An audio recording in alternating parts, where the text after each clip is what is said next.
I'm very excited to share some fun stories from this book I found at a thrift shop.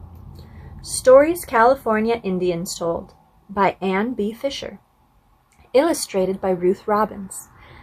I chose one with a funny title. I haven't read it yet, so I hope it's good. It's called Why Women Talk More Than Men. Many moons ago, a Shasta Indian man loved a Shasta Indian girl. One day, the Shasta Indian man decided that he would tell the Indian girl just how much he loved her. He spent a long time within his hut of boards and bark and packed earth, under the shadow of the great Mount Shasta, trying to choose the right words to use.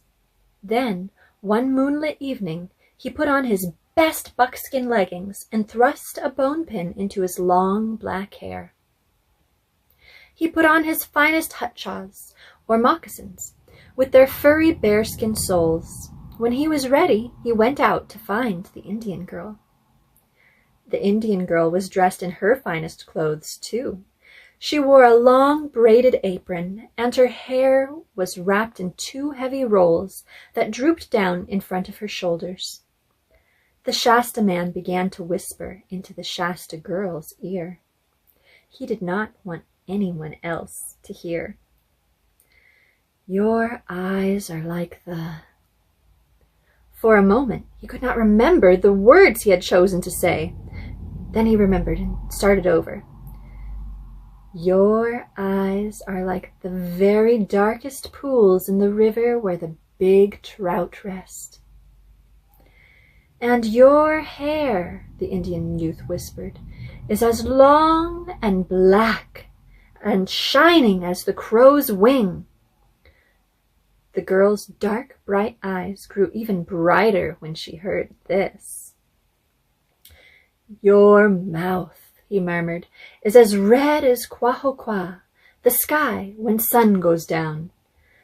The girl combed at her hair with her fingers and blushed with pleasure. The girl smiled and showed her white, small teeth.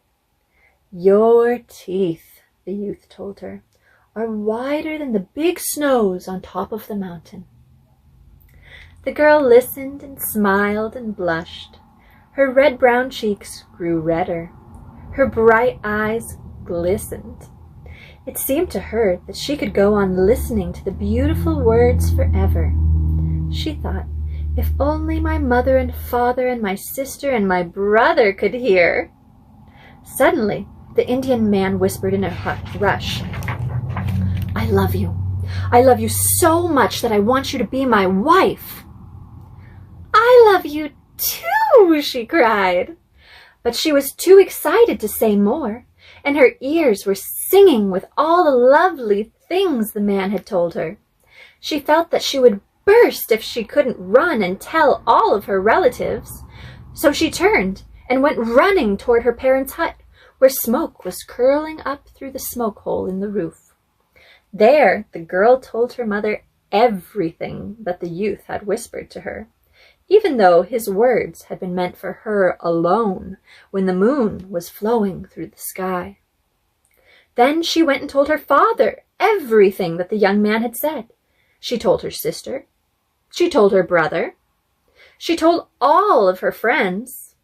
She told everyone, talking as fast as she could. He said my eyes were like trout pools, my hair like crow's wing, my mouth like the sky when the red sun goes down. We are going to be married. Then she went on to tell them all about what she and the Indian man would do when they were married, and about what a wonderful feast there would be. She dreamed about the new, beautiful words he would whisper to her after they were married. Finally, there were no more relatives or friends to tell. The Indian girl had got so used to talking that it was hard to stop. Surely there must be someone else she could tell about the Indian youth's whispered words, she thought. She rushed into the forest. She would tell the animals and the birds. She found Beaver chewing at a tree trunk by the stream, and she told him. She found Rabbit nibbling at some sweet, fresh grass, and she told him. She found Squirrel burying acorns on the mountainside, and she told him. She even told Mosquito, who was just getting ready to push his long stinger into a weasel's back. She told the birds and the snakes and the fish. At last, there was no one else to tell. But now the girl's mother was busy talking too. The mother told the Indian youth himself what the girl had told her. The Indian youth said, "But I spoke only for her." The girl's father, too, told the young Indian man what the girl had said. "But I whispered it to her." The Shasta Indian exclaimed, "So that no one else would hear." The girl's sister told the Indian man. Then her brother told him. Then the girl's friends told him all over again. The young Indian man put his hands over his ears as he heard his own words being told back to him again and again. He began to wish that he had never whispered even one word into the Shasta girl's ear.